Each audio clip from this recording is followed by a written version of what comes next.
perbahasan Rancangan Malaysia ke-12 2021 hingga 2025 ataupun RMK ke-12.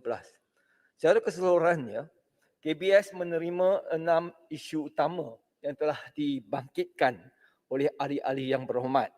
Dan saya akan cuba menggunakan masa yang sedia ada untuk memberikan penjelasan berkenaan setiap isu, cadangan dan maklum balas yang dibangkitkan sepanjang tempoh perbahasan tempoh hari. Tuan Yang Dipertua, daripada 6 isu yang dibangkitkan, 2 isu berkaitan adalah berkaitan dengan sukan dan 4 lagi isu adalah berkaitan dengan kemudahan dan pembangunan sukan. Isu-isu sukan. Pertama, mengenai diskriminasi gender dalam sukan. Tuan Yang Dipertua, Yang Berhormat Batu telah mengutarakan isu berkaitan diskriminasi gender atau jantina dalam bidang sukan baik di peringkat amatur ataupun peringkat profesional. Yang Berhormat juga mencadangkan agar Akta Pembangunan Sukan 1997 dipinda atau dikaji semula agar wanita diberi peluang yang saksama menjana pendapatan dalam bidang sukan. Untuk makluman ahli yang berhormat, Kementerian sentiasa mengambil perhatian dalam aspek penlibatan aktif wanita dalam sukan. Pihak kementerian juga sentiasa memastikan dan juga menjamin bahawa kesaksamaan peluang wanita dalam sukan akan diterjemahkan dalam bentuk dasar dan program-program yang dilaksanakan. Penlibatan aktif wanita dalam sukan juga bukanlah satu perkara yang baru. Dalam keadaan-keadaan tertentu, kita boleh lihat penlibatan wanita kadang-kadang lebih ramai daripada penlibatan lelaki. Sebagai contoh, bagi penyertaan Olimpik Tokyo 2020, Malaysia telah menghantar seramai 18 orang atlet wanita, iaitu 60% daripada jumlah keseluruhan atlet negara yang bertanding. Selain itu, pada masa ini terdapat seramai 205 atlet senior wanita berada dalam program podium Majlis Sukan Negara. 115 atlet wanita berada di program pelapis kebangsaan. Dan 4,095 bakat-bakat baru wanita sedang menjalani pelatihan di bawah program pelapis negeri dan bakat. Kementerian juga turut memastikan bahawa program-program sukan masa utama negara seperti MyFit, Hari Sukan Negara dan Liga Sukan untuk Semua sentiasa menitik beratkan dan memberi penekanan kepada penlibatan aktif daripada golongan wanita. Dari sudut pengiktirafan, sejak tahun 1966 lagi, negara telah mengiktiraf kesaksamaan sumbangan lelaki dan dengan wanita dalam bidang sukan melalui anugerah oragawan dan anugerah olahragawati negara. Pada masa yang sama, kesemua atlet-atlet di bawah program pembangunan kendalian Majlis Sukan Negara turut menerima jumlah allowance yang sama tanpa memberi apa-apa perbezaan. Begitu juga dengan insentif hadiah kemenangan sukan yang juga sama, tidak kira lelaki maupun wanita. Bagi memperkasakan lagi penyertaan aktif wanita dalam bidang sukan, Kementerian juga telah menubuhkan Jawatan Kuasa Wanita dalam Sukan ataupun JWDS pada tahun 2020 yang bertanggungjawab untuk membangunkan dasar-dasar berkaitan pembangunan wanita dalam arena sukan. Jawatan kuasa ini turut bertanggungjawab memastikan penyertaan aktif wanita pelbagai peringkat umur dalam pelbagai jenis sukan. Sebuah sekretariat juga telah ditubuhkan yang dikenali sebagai Sekretariat Wanita dalam Sukan di bawah kendalian Majlis Sukan Negara juga telah diwujudkan dan berperanan khusus untuk melaksanakan plan-plan tindakan yang diputuskan oleh jawatan kuasa JWDS. Umum mengetahui bahawa untuk melibatkan diri secara aktif dalam sukan amat-amat memerlukan masa dan pengorbanan. Penlibatan aktif individu banyak bergantung pada masa, pada minat, pada bakat dan pada keazaman yang tinggi. Tidak kira sama ada lelaki maupun perempuan. Pelbagai bentuk cabaran perlu dilalui, termasuk komitmen kepada keluarga yang boleh menjadi salah satu faktor utama untuk bergiat aktif. Sehingga kini, tiada isu berkaitan diskriminasi dalam sukan yang bersangkut paut ataupun berkaitan dengan gender yang telah dibangkitkan kepada pihak Kementerian Belia dan Sukan. Namun begitu, Kementerian sentiasa berlapang dada dan sekiranya ada terdapat sebarang isu berkaitan diskriminasi berkaitan dengan gender, pihak Kementerian bersedia untuk mendengar dan akan membuat tindakan ataupun siasatan yang sepatutnya. Bagi cadangan yang berhormat berkaitan pindaan Akta Pembangunan Sukan, APS 1997, Akta 576.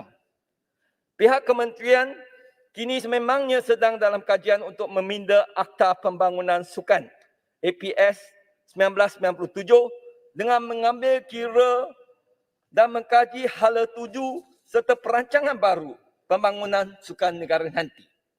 Kementerian mengambil maklum dan akan juga meneliti cadangan-cadangan yang berhormat untuk menambah baik akta berkenaan. Isu yang kedua iaitu isu mengeluarkan... Timbalan Menteri, sedikit. Saya ucap terima kasih atas jawapan yang bagus dan saya harap kementerian akan ambil langkah-langkah proaktif untuk pastikan membela wanita yang ada dalam sukan dan juga minta kementerian kaji balik Akta Sukan 1997 supaya dia lebih bagus untuk atlet-atlet dan para sukan. Sekian, terima kasih. Saya menjamin satu pengkajian yang menyeluruh akan diberi dan tindakan yang sepatutnya akan dibuat. Mengenai isu yang kedua, iaitu isu mengeluarkan kata-kata kesat kepada atlet. Tuan Yang di-Pertua, Yang Berhormat Batu juga menyentuh isu berkaitan seorang individu yang mengeluarkan kata-kata kesat dalam sosial media terhadap atlet kita yang bertanding. Kementerian berasa sangat kesal dan memandang serius berkaitan insiden melempahkan perkataan kurang sopan yang berbau perkauman yang ditujukan kepada atlet-atlet negara. Insiden tersebut tidak mencerminkan dan tidak secocok dengan realiti sebenar konsep keluarga Malaysia yang sedang diterapkan. Sukan sepatutnya dijadikan landasan terbaik untuk memupuk dan memperkasakan perpaduan sedia ada serta menjadi ejen utama pengukuhan integrasi nasional. Namun tindakan sebegini menunjukkan pelakuan yang tidak beretika dan kurang bersemangat kesukanan. Atlet-atlet ini telah berusaha keras dan dengan memberikan persembahan terbaik demi mengharumi nama negara. Dan tidak wajarlah bagi kita hanya menyokong atlet kita hanya ketika mereka cemerlang. Kita seharusnya juga bersimpati dan terus menyokong dan memberi semangat kepada mereka bukan hanya ketika mereka berada di atas, tetapi terutamanya ketika mereka berada di bawah. Justru itu, Kementerian mengecam keras perbuatan tersebut dan berharap agar semua pihak tidak mengeluarkan apa-apa komen yang boleh mengurus hati dan perasaan para atlet negara yang berjuang untuk mengangkat nama negara di arena antarabangsa. Sebagai kesimpulan, prinsip semangat kesukanan itu adalah mengenai hormat menghormati antara satu sama lain, termasuklah kepada pihak lawan, jurulatih, pengurusan dan persekitaran. Prinsip dan nilai sebegini seharusnya kita terapkan dan kita amalkan dan kita praktikkan dalam kehidupan seharian kita. Dan kita membawa nilai-nilai ini di semua lapisan masyarakat bagi menjana kesejahteraan dan juga untuk memupuk semangat kementerian dalam untuk memupuk semangat kebersamaan dalam keluarga Malaysia melalui sukan. Kementerian berhadap perkara ini ataupun insiden ini tidak akan berulang lagi pada masa-masa akan datang. Dan marilah kita bersama-sama memupuk dan mengekalkan semangat kesukanan dalam keluarga Malaysia. Timbalan Menteri, saya 1 minit saja. Saya amat terima kasih kepada Timbalan Menteri atas jawapan yang sungguh mengangkat konsep perpaduan ataupun unity dalam sukan.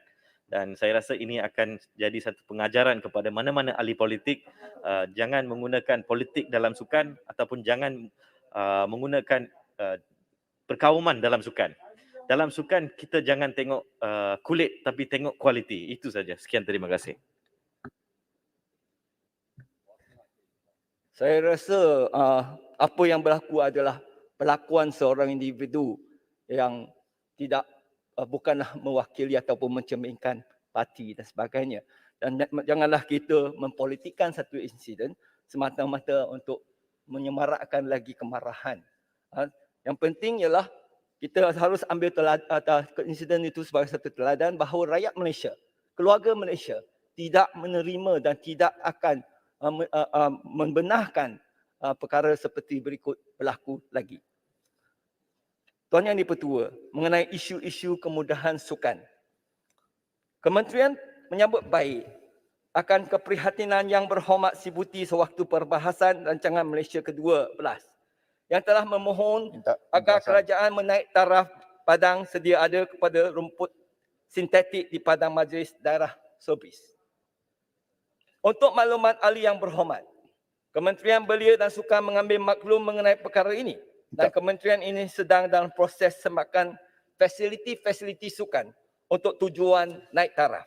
Minta penjelasan. Yang Berhormat bolehlah mengemukakan permohonan dan kementerian bersedia untuk memberi pertimbangan cadangan tersebut dalam rolling plan ataupun dalam rancangan Malaysia ke-12 nanti.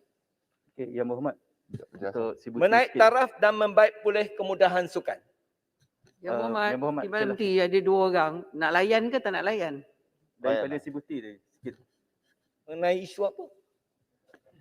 Satu Si Saya- Buti, Si Buti kat satu belakang. Bukit Bertajam. Terpulang pada Yang Berhormat Timbalan Menteri buat keputusan. Kan dulu. Sebab saya cuma ada 2-3 isu pembangunan saja. Menteri, orang lama boleh KBS. dikemukakan selepas ni. Okey, bagi dua-dua ya. Ya, Orang lama KBS ini. Nak bagi tak nak bagi? bagi lah tak bagi. Biar saya habis tu. Dia tak nak bagi. Biar dia habis dulu. This is his floor. Dia buat keputusan. Silakan Yang Berhormat Timbalan Menteri. We Tuan Yang respect the di-Pertua, speaker. semasa perbahasan RMK 12, Yang Berhormat Setia ada memohon supaya mini Stadium Sungai Tarum dinaik taraf dan pembinaan mini stadium baru serta membaik pulih gelanggang futsal tertutup di Sungai Bari. Kementerian Belia dan Sukan sememangnya mempunyai perancangan untuk menambah kemudahan sukan kepada rakyat secara berperingkat. Oleh yang demikian, kementerian ini sedia mempertimbangkan cadangan untuk menaik taraf Stadium Mini Sungai Tarum dan membina baharu Stadium Mini Sungai Bari di bawah rancangan Malaysia ke-12.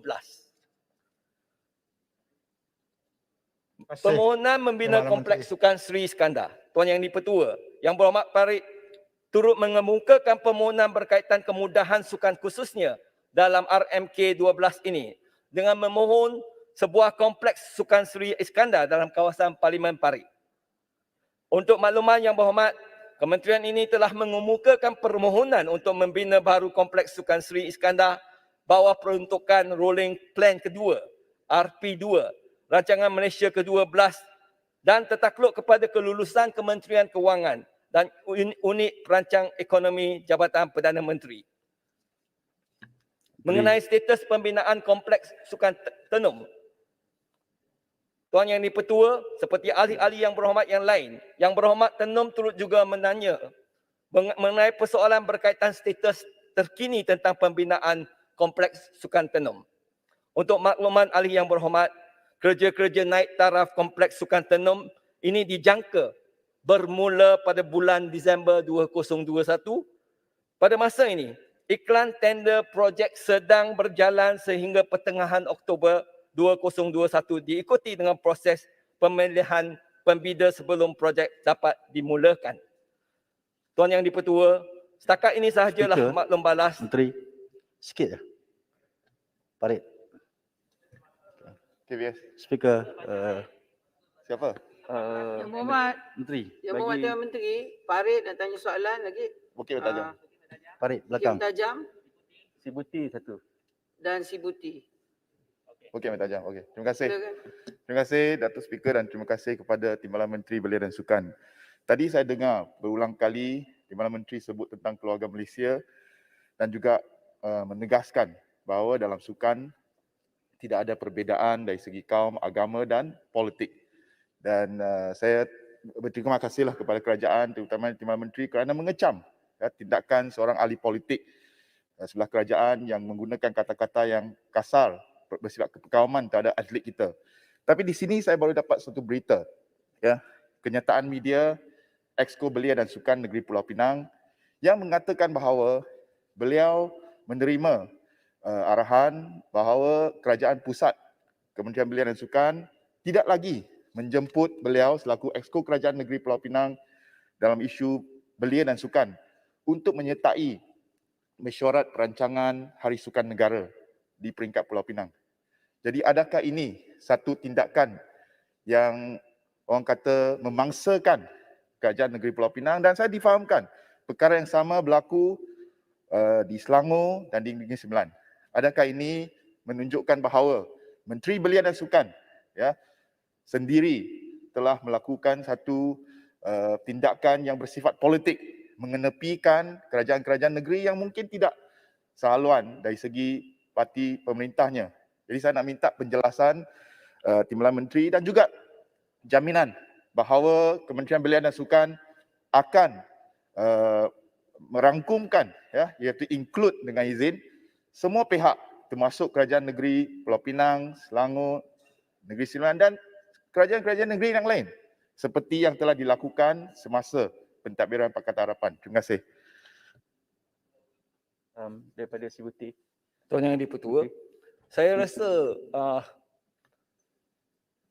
tegur ataupun tuduhan yang diberi tadi mungkin tidak tepat kerana kementerian dalam melaksanakan Hari Sukan Negara menjemput semua untuk melibatkan diri, dan juga kita telah memberi peruntukan sebanyak 21,000 kepada negeri, dan setiap daerah dalam negeri pula akan dapat 8,000 setiap daerah untuk melaksanakan program-program sempena Hari Sukan Negara.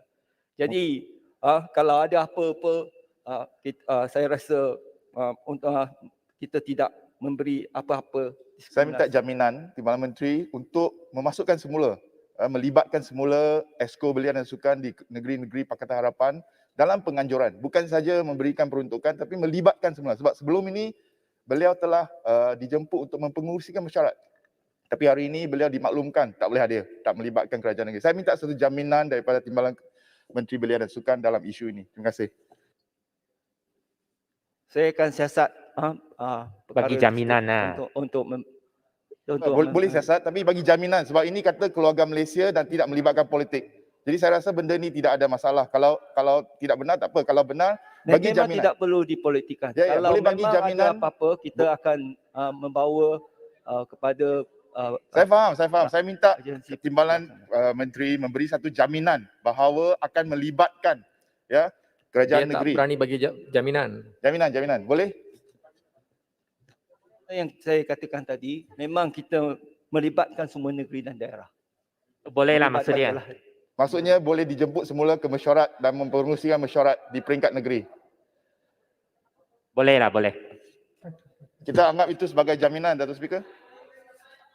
Okey. Yang Berhormat Bukit Bertajam, saya bukan dalam mahkamah ni. Oh. Jadi saya tak boleh respon lah. Terpulang pada dia nak bagi jaminan ke tidak. Sebab dia tak berani jawab. Jadi saya minta. Tak apalah, dalam handshake kita jawab, dia tak nak jawab, tak apalah. Okey. Biarkan Yang Berhormat si Buti, kemudian Yang Berhormat Farid. Okey, terima Lagi kasih. 9 minit, silakan. Datuk Yang di-Pertua. Saya mengucapkan terima kasih atas respon yang telah diberi oleh Timbalan Menteri Dan juga apa yang sebenarnya ingin saya jelaskan di sini adalah permintaan yang dibuat oleh Sibuti adalah satu permintaan yang sangat kecil walaupun berupa padang sintetik. Tetapi isu besar yang saya lihat di dalam rancangan Malaysia ke-12 dan juga pada rancangan Malaysia yang ke-11 sebelum ini, tidak terdapat pembangunan sukan ataupun infrastruktur sukan yang sangat jelas di kawasan-kawasan luar bandar. Dan juga pihak kementerian harus sedar bahawa terdapat jurang yang sangat besar berkenaan tentang fungsi dan juga struktur Kementerian Belia Sukan di kawasan bandar dan juga di kawasan luar bandar termasuk di kawasan pendalaman. Kalau kita lihat di negeri Sarawak, jelas struktur KBS di daerah-daerah tidak terdapat di daerah-daerah luar bandar.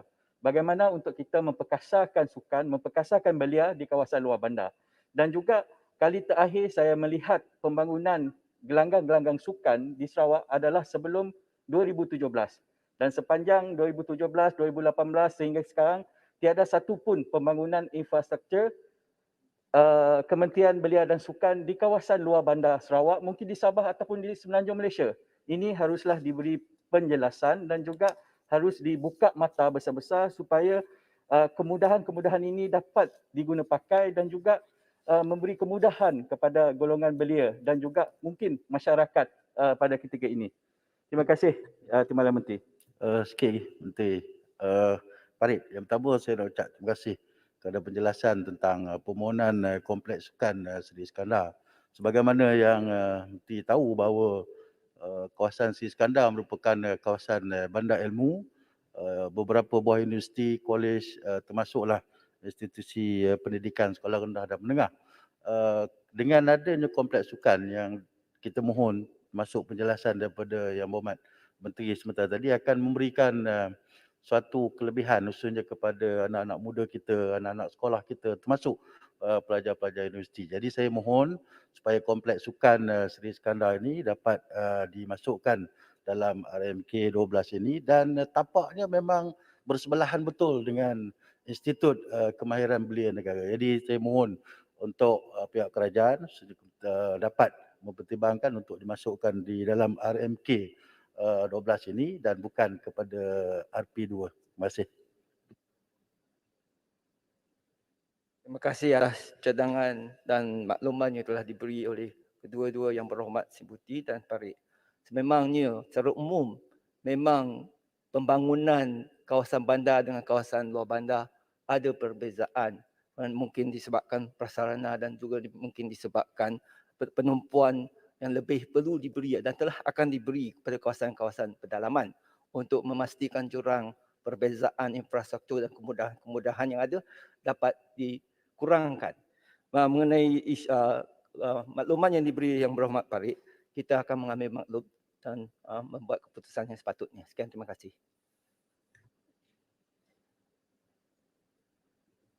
Yang Berhormat Dewan Menteri. Dah habis dah.